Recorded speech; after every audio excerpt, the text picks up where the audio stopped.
During World War II, Jack Simplot's plants produced 33 million pounds of dehydrated potatoes and 5 million pounds of dehydrated onion to fuel America's fighting men and women. In the 1960s, he helped McDonald's chief Ray Kroc turn the French fry into a national staple. In the 1980s, the Idaho farm boy with the 8th grade education played a major role in making the personal computer a household word.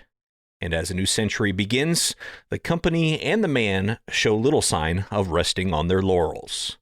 That is a quote from the book we're talking about today, J.R. Simplot, A Billion the Hard Way by Louie Attebery, which tells the incredible life story of J.R. Simplot, more commonly known as Jack Simplot. Today, Simplot is a household name for those of us who work in agriculture and agribusiness. The diversified global company based here in Idaho has business interests in farming, ranching, cattle production, food processing, food brands, phosphate mining, fertilizer manufacturing, and other enterprises related to agriculture. But the humble beginnings it came from and the incredible evolution of the company has a lot of insights for all of us who are aspiring leaders and entrepreneurs interested in the future of agriculture, and that's the focus of today's History of Agriculture episode. But before we dive right in, I want to take just a moment to recognize our quarterly presenting sponsor for this quarter, which is Case IH. As all of you probably know, I'm fascinated by the way technology and innovation are shaping the future of agriculture. That's why I do this podcast, and that's also why I'm really excited to partner with Case IH. Case IH designs, engineers, and produces cutting-edge farm equipment based on a comprehensive understanding of farmers' needs, wants, and challenges, integrating these insights into their development and manufacturing. For example, take their model year 25 Magnum tractor. The new Magnum is purposefully designed to answer farmers' needs in every design and engineering choice. Improved horsepower for pulling heavier loads faster, bundled, integrated, and ready-to-go precision tech for greater accuracy in the field, and a transmission farmers can tweak for improved control and performance on different tasks. That kind of design thinking is exactly where the future of ag is headed, and that's why you'll be hearing me talk with folks at Case IH at various points throughout this quarter about what they do and how they're working to push ag forward. Thanks to Case IH for their leadership in ag innovation and for supporting the Future of Agriculture podcast. The Simplot name is tightly linked to potatoes and to Idaho, and that's for very good reason. But Jack Simplot was actually born in Iowa, another I state. For those of you on the coast, there's two different states, Iowa and Idaho, and I know we get confused a lot. He was born on January 4th, 1909, but his family moved west from Iowa back at that time for some really interesting reasons. An important component of every single one of these History of Agriculture episodes we've done has been the economic or policy drivers that make things ripe for a big shift. In this case, the Simplot family was leaving Iowa and moving to Idaho, partially due to his father's desire to move west for drier weather to flee tuberculosis, but also because it made a lot of sense for an Iowa farmer to move west due to some big changes in policy. The Homestead Act from 1862 allotted 160 acres of land to homesteaders, and then 15 years later, the Desert Land Act doubled that allotment to 320 acres for 13 western states if the land was developed with irrigation. Then the Carey Act and the National Reclamation Act basically brought water and irrigation infrastructure to places like southern Idaho. Attebery writes in his biography, quote, "Word of this new farmland in the West reached into America's heartland, and shortly an Iowa family would utilize the railroad's emigrant train and move to a country where the air was dry and salubrious and where farming, irrigated farming, could be practiced. The Simplots would go west, along with many other Iowans." Throughout Jack's early childhood, the family would move back and forth from Idaho to California a couple of times, and it was during this time that Jack started to either learn or at least reveal some of his entrepreneurial nature and some entrepreneurial lessons that would stick with him for a very long time. For example, while living in Venice, California, Jack was one day given a nickel, which would allow him to buy 2 newspapers that he could then turn around and sell for money. He was 8 years old at the time. Attebery writes, quote, "The residue of capital from this venture Jack came to call his taw, a term used from the game of marbles, in which the taw was the shooter, the agent essential for further gain, and usually the player's favorite marble. From this experience, Jack learned that you don't spend or lose your taw, for then you can't buy any more papers. The knowledge stayed with him all his life, and it became a standard bit of advice with which he inspired countless college graduates in annual commencement addresses. Get a hold of something," he would say in passionate tones of an evangelist, "and hang on. It's worth as much to you as it is to anybody who wants it." And this would definitely be a theme in Jack's life. As a 12 or 13-year-old, he would raise bum lambs that basically producers would give up for dead, and he raised enough to earn $80 in gold certificates. Then a couple years later, at age 14, he was in 8th grade and decided to leave school. He also decided to leave home and set out on his own with just that $80 in gold certificates. He ended up staying at a boarding house where he was with a bunch of school teachers that apparently at that time got paid in what he called scrip, which are these kind of interest-bearing warrants that they used to pay teachers at the time, which I didn't know this, but basically, in order to turn them to cash, he would offer them 50 cents on the dollar, and they would take him up on that deal, and he would go and turn them around to his banker friend and get full value out of them. So another money-making opportunity from newspapers to bum lambs to these scripts, or these interest-bearing warrants. Anyway, then came a much bigger money-making opportunity for young Jack. Still a teenager, in 1922, the market for hogs had gone to about as close to zero as it could go. And Jack smelled opportunity, so he bought several hogs. With still very little money to his name and unwilling to give up his taw, as he liked to call it, Jack sourced cold potatoes for pig feed, and he cooked the starch down and harvested wild horse meat to complete this ration for his hogs. The market eventually turned around, and Jack was able to turn a profit on about 700 hogs that netted him around $7,800. So 1922, that's some real money. He harvested the wild horses himself. He did say he got a couple with brands on them, and he had to go make it right with whoever owned them. But in general, he was feeding cold potatoes and wild horses that he harvested himself to make this $7,800. To quote Attebery, he says, quote, "The venture with the pigs is a casebook illustration of the way Simplot's mind worked. Optimism. He had to believe in positive results. The willingness to work. Tossing quarters of horse meat about and stirring and shoveling the thick stew established his willingness to labor and labor hard. His judgment insisted that the market would shift and would do so in a timely manner. All these components create an attractive package, one that stood Jack Simplot in good stead as he ascended the ladder of success. Now he had a taw of considerable weight, and now he must capitalize on it. With $7,800, he bought workhorses, harnesses for them, farm implements, and seeds of various kinds. He leased land and listened to good advice. He was on his way, and he was only in his early teens." There's a quote from Charlie Munger, actually, that just kept popping into my head as I was reading the story about J.R. Simplot and as I was preparing this episode. And the quote is this: "Take a simple idea and take it seriously." Sounds pretty obvious, but a lot of us don't do this. We tend to overcomplicate things or get distracted or remain unfocused. But if there is one thing that I think really sums up the success story of J.R. Simplot, it's his ability to take a simple idea and take it very, very seriously. You saw it in the pigs. I mean, you saw it in every single one of his entrepreneurial endeavors so far, and you will see it in the rest of them as well as the scale and the risk start to build in his various ventures.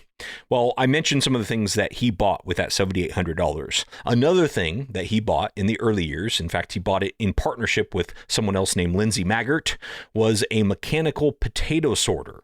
He partnered with Maggart on this, $127 a piece. It cost them to buy this machine. And it was immediately clear that the sorter was way more efficient than a stationary table of potatoes with human sorters, just dumping them out and going through them. So Simplot decided to find customers, and he ended up doing so all over southern Idaho. Jack and his partner didn't exactly see eye to eye on this business strategy. Apparently, Maggart thought they should keep the machine just to use for themselves and their friends. And ultimately, it led them to decide that they were going to flip a silver dollar coin to decide who would keep it. And as luck would have it, Jack got it. I can't help but think, given what we know now about Jack Simplot, that he would have just gone and bought another one and done the same thing. But he did get that one on a coin flip. And as Attebery puts it, quote, "From that event in 1928, Simplot began to expand, constructed potato cellars until he had a string of potato packing sheds extending from Idaho Falls, Idaho, which is on the eastern part of the state, to Jameson, Oregon. He seemed on the way to becoming a contractor fresh packer shipper as he added onions to his fresh pack activities under the label Simplot Produce Company. Simplot would probably never refer to potatoes as, quote, inferior goods, a term an economist might use. He knew, however, that these items were affordable by folk whose incomes shrank during the Depression. And his common sense told him that people would have to turn to cheap sources of nourishment. You can't go wrong with supplying people nutrition they can afford, end quote. Jack continued to take this simple idea and take it very, very seriously and grow his potato and onion packing business throughout the 1930s. By 1941, he had about 1,000 employees working at more than 30 packing sheds with at least 3 of those sorting machines in each location. They shipped about 10,000 boxcars every year, and gross revenues at that point were more than $500,000 a year. A great business, but as you're about to see, Simplot's ambitions never seemed to wane.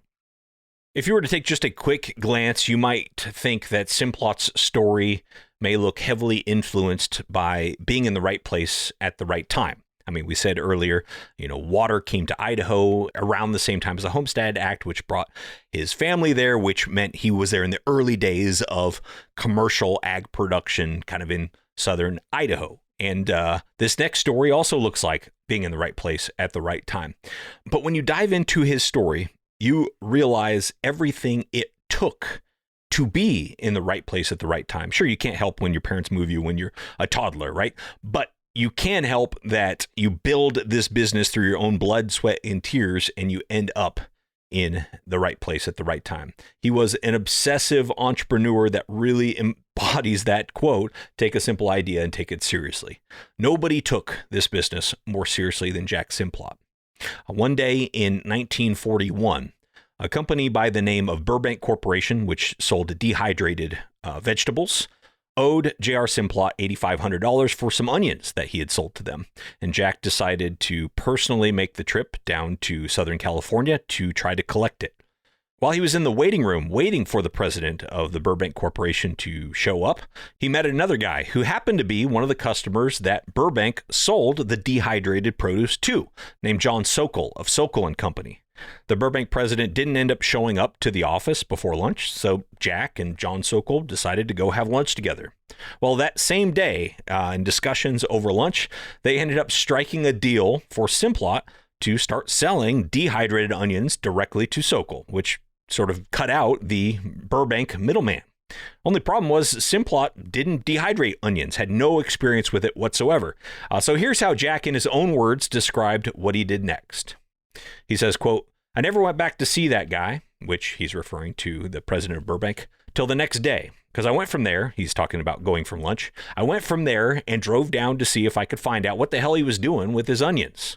And I followed a truckload of onions out there about 6 miles, and he turned into this prune orchard.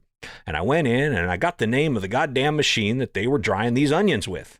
And it was up north that he had his shop. And I drove up there that same day and I bought a 6-tunnel dryer from him. Because he built this damn thing, he knew all about it, and he helped me build one in Caldwell, which is in Idaho. But in my contract with Sokol, he and I were going to go 50-50 on this thing. And he sent out a guy from Chicago and made me put a lab in it and inside toilets. I wasn't figuring on any of that. That's expensive stuff. But I put him in and said, send me some money, and he never sent me a penny till he got his first shipment of onions. And I shipped them, and they were just what he wanted, and he sent me a check for $75,000. And I had to send it back and say, fella, you're just too late, because I had to go get money to build the thing, and you didn't send me any. But he met all of his contracts. The first year I ran the damn thing, I made $500,000. I'm not trying to do a Simplot impression there, but just the way he speaks, I feel like you can really get a picture of who J.R. Simplot was and the way he interacted. So I like to read those quotes. This was significant, obviously, because it was a new business opportunity for Simplot, selling these dehydrated onions to Sokol, but it was an even bigger thing because Sokol had direct connections with the U.S. government, specifically the Quartermaster Corps of the U.S. Army, and this opened the door for Simplot to start getting government contracts for dehydrated onions and potatoes that would go to the soldiers fighting in World War II. This ended up being a massive boom for the Simplot company. As I mentioned at the top of the show, Jack Simplot's plants produced 33 million pounds of dehydrated potatoes and 5 million pounds of dehydrated onions between 1942 and 1945 to fulfill these government contracts during the war. The note I wrote down from this part is that fortune favors the prepared. It wasn't because Jack happened to be in that office at the right place at the right time. It was because he was already doing this business. He already had the business built to be in a position to actually put a deal together with Sokol. The deal was easy because of all the work that came before it. Fortune favors the prepared. Well, the end of the war in 1945 obviously was unequivocally great for all of humanity, but it led to a lot of questions and big concerns for companies like Simplot that basically had resurrected their business around the war efforts. In the boom years, Jack had taken on various partners in different aspects of the business in order to grow and execute during such a crazy time. Attebery estimates that there were as many as 52 partnerships formed during those years. With the war demand gone now, all of these partners kind of came calling and wanted cash for their holdings. Even Simplot's father, Charles Richard Simplot, worried that his son was moving too fast and would go bankrupt, asked for an immediate cash settlement of $377,000. That had to have been a very, very tough conversation. With the benefit of hindsight, for what it's worth, he did end up going on and placing that money in a trust fund for Jack's children, so it wasn't like he was trying to leave his son out to dry, but that had to have been a very, very challenging time for Jack Simplot. In fact, he vowed never to have a partner again after all this because it created such a difficult time for him and his business. In fact, the company seemed destined to go down the tubes after the war, which many companies like it did. In Jack's case, it's a little bit difficult to tell exactly what saved it, other than his own resolve, his ability to diversify to various businesses, his ability to hire great people, and to continue to innovate. These seem to be the key ingredients, although the book isn't 100% clear on like how they were able to recover from losing by far their biggest business revenue generator, which was selling dehydrated produce for the war effort, and still kind of make it, even with all these partners coming calling and Jack having to settle with all these partners to get him out of his business. But diversification is certainly an important part of it, and it's something that was important to Simplot long before this time, long before the war. It's been part of his strategy really since day one, it would seem. Specifically, he would start or acquire businesses that were tangential to his core business. When he needed more wooden containers, for example, to ship dehydrated potatoes and onions overseas, he started the Caldwell Lumber Company and bought 2 sawmills to support that. The same thought process led to the diversified business that helped Simplot rebound after the war and continue to thrive through the difficult years and continue to thrive today. One of the biggest examples of that is fertilizer. In the late 1930s, Jack decided to experiment with chemical fertilizers. Apparently, they were not used at the time in his area. So he tried it on a potato field, 40-acre potato field, and the applicator ran out of material before he could finish applying it to the 40 acres, which actually ended up providing a perfect control for this experiment. The yield difference and the size of the tubers absolutely convinced Jack that every farmer needed to be using chemical fertilizer. And in classic Simplot fashion, he took this simple idea and went all in. I love this story that was in the book. I'll read it to you here. Dr. William Webster Hall, third president of the College of Idaho, often told the story of an acquaintance approaching him in Boise one afternoon with the information that Jack Simplot bought a mountain today, stimulating Dr. Hall to ask Simplot the next time he saw the industrialist whether this report were true. No, Simplot snorted. It's not true. I bought a range of mountains. It was this mountain range that provided the phosphate for the Simplot Fertilizer Company, one of the largest fertilizer manufacturers on the continent. I just can't think of anything else that would signify his ability to take a simple idea and take it seriously. And to buy a whole mountain range is just obviously not something most of us can do or have the opportunity to do. But again, this comes from the same business principles. And I should mention that the fertilizer is a big part of Simplot today. I'm not sure exactly what the breakdown is in terms of percentage of revenues, but I'm sure it's significant. Also, farming and ranching. The company continued expanding farming operations even during the war. In 1943 alone, they acquired 3 big properties, 2 farms that were of 1,200 acres each, as well as the Bruno Sheep Company, which at the time was one of the largest sheep outfits in the United States with around 30,000 head. And speaking of livestock, cattle, which is still a big part of the company today. That same year, they built a feedlot in Caldwell and began feeding waste from potato processing to hogs, and they switched that to cattle in 1945. Simplot found ways to maximize the amount of potato waste he could use in cattle diets, which of course lowered the cost of his production for the beef. And this also touches on an important part of the Simplot story in general, which is his commitment to maximizing the value of every byproduct and co-product that he could, including things like recycling water at facilities or turning excess heat into energy wherever possible.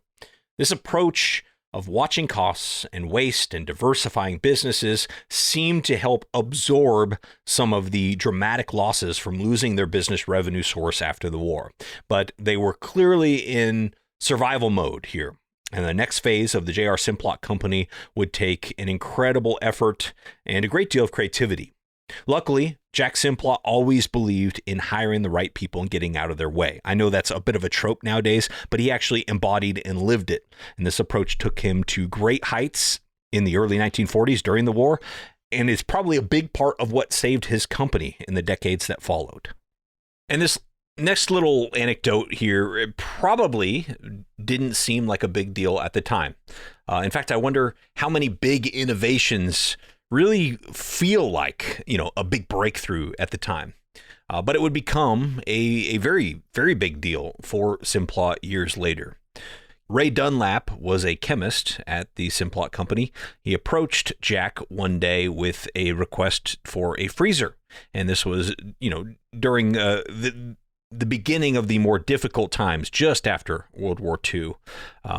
Quote, thinking out loud, it might be possible to combine French frying with quick freezing of potatoes.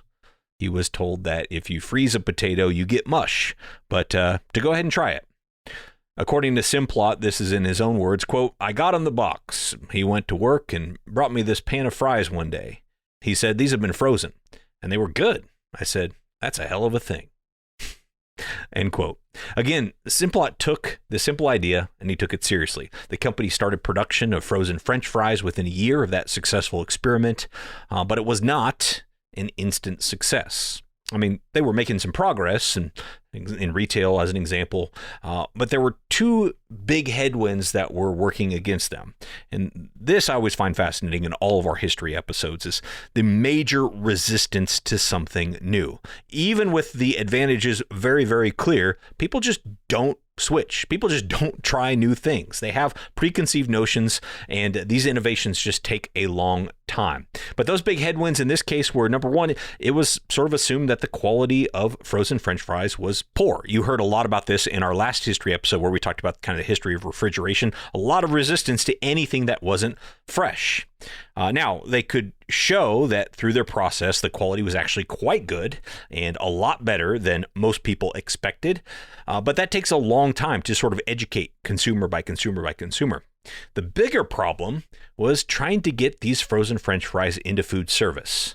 That's where the real opportunity was, because they could sell, much, much higher volumes to fewer and fewer people. But chefs were firmly opposed to the idea.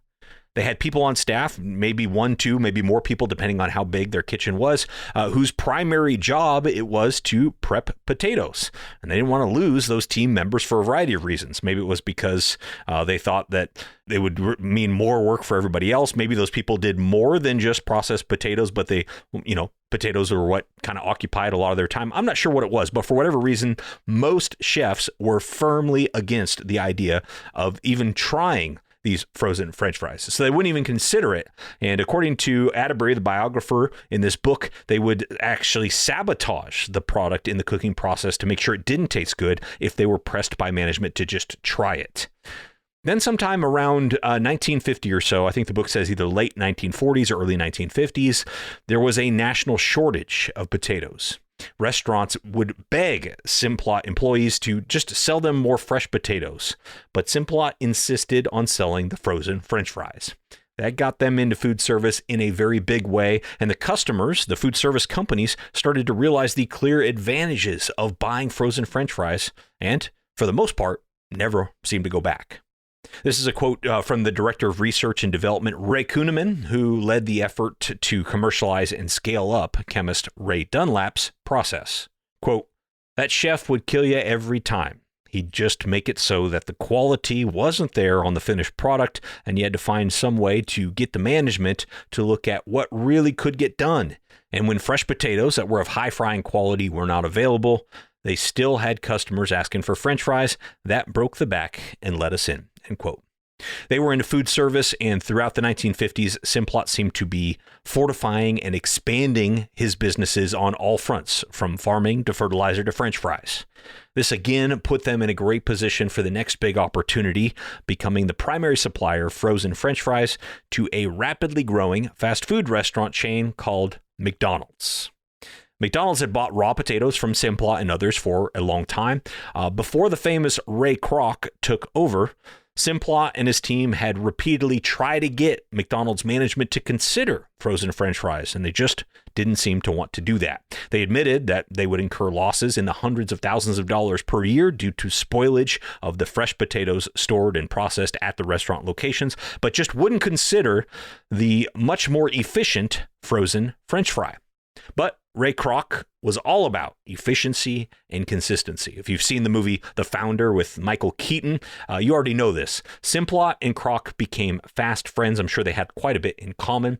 And when Kroc went from franchisee to president of the company, he not only decided to switch to frozen French fries, but he agreed to source quite a bit of his French fries from Simplot in a handshake deal, which some now refer to as the Golden Handshake. I think within Simplot, they call it the Golden Handshake.